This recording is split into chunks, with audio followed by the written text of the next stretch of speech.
ചോറുപോലും കട്ടെടുക്കുന്ന വാനരശല്യത്താൽ വലഞ്ഞ് കണ്ണൂരിലെ ഒരു ഗ്രാമം. ഏഴിമല നേവൽ അക്കാദമിയോട് ചേർന്ന് കിടക്കുന്ന രാമന്തളി പഞ്ചായത്തിലാണ് വാനരശല്യം രൂക്ഷമാകുന്നത്.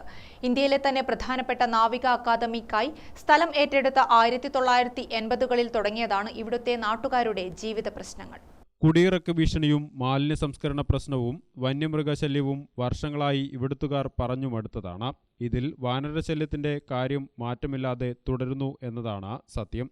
ഉച്ചയ്ക്ക് കഴിക്കാനുള്ള ചോറ് പോലും തട്ടിയെടുക്കുന്ന വാനരപ്പടയുടെ ഭീകരാന്തരീക്ഷമാണിവിടെ. കൂട്ടമായി എത്താറുള്ള നൂറുകണക്കിന് കുരങ്ങുകൾ ഉണങ്ങാനിട്ട വസ്ത്രങ്ങൾ എടുത്തുകൊണ്ടുപോയും വാട്ടർ ടാങ്കിലെ വെള്ളം മലിനമാക്കിയും കരിക്കുകൾ താഴെ എറിഞ്ഞും വീട്ടുമുറ്റത്ത് മലമൂത്ര വിസർജനം നടത്തിയും പ്രയാസങ്ങൾ സൃഷ്ടിക്കുകയാണ്. ഇവയെ നിയന്ത്രിച്ചില്ലെങ്കിൽ കുടിയൊഴിഞ്ഞു പോകേണ്ടി വരുമെന്ന അവസ്ഥയിലാണ് മിക്ക കുടുംബവും.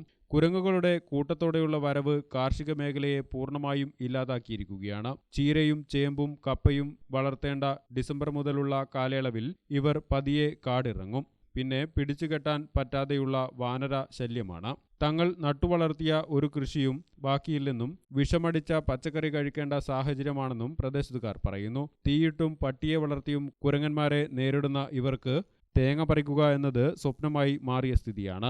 കർഷകർ തെങ്ങിന് തടമിടുകയോ വളമിടുകയോ ചെയ്തിട്ട് വർഷങ്ങളായി.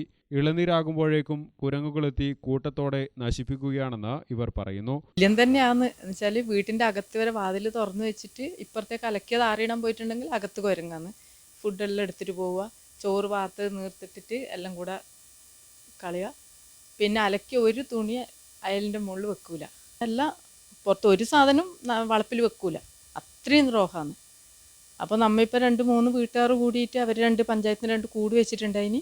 ഇപ്പോൾ 2-3 വീട്ടുകാർ കൂടി പിന്നെ ഒരു 6 മാസത്തിനുള്ള ഒരു 10-100 കുരങ്ങിനെ പിടിച്ചിട്ട് ഫോറസ്റ്റുകാർക്ക് കൊടുത്തിട്ടുണ്ട്. വാഴക്കുല, ചക്ക, മാങ്ങ, പപ്പായ, മരച്ചീനി തുടങ്ങിയ എല്ലാ കാർഷിക വിഭവങ്ങളുടെയും സ്ഥിതി ഇത് തന്നെ. പഞ്ചായത്ത് നൽകിയ 2 കൂടുകൾ മാത്രമാണ് കുരങ്ങുപിടുത്തത്തിനുള്ള ഏക ആശ്രയം. എന്നാൽ നൂറുകണക്കിന് കുരങ്ങുകൾക്ക് ഇതുകൊണ്ട് എന്ത് മാർഗമെന്നാണ് നാട്ടുകാരുടെ ചോദ്യം.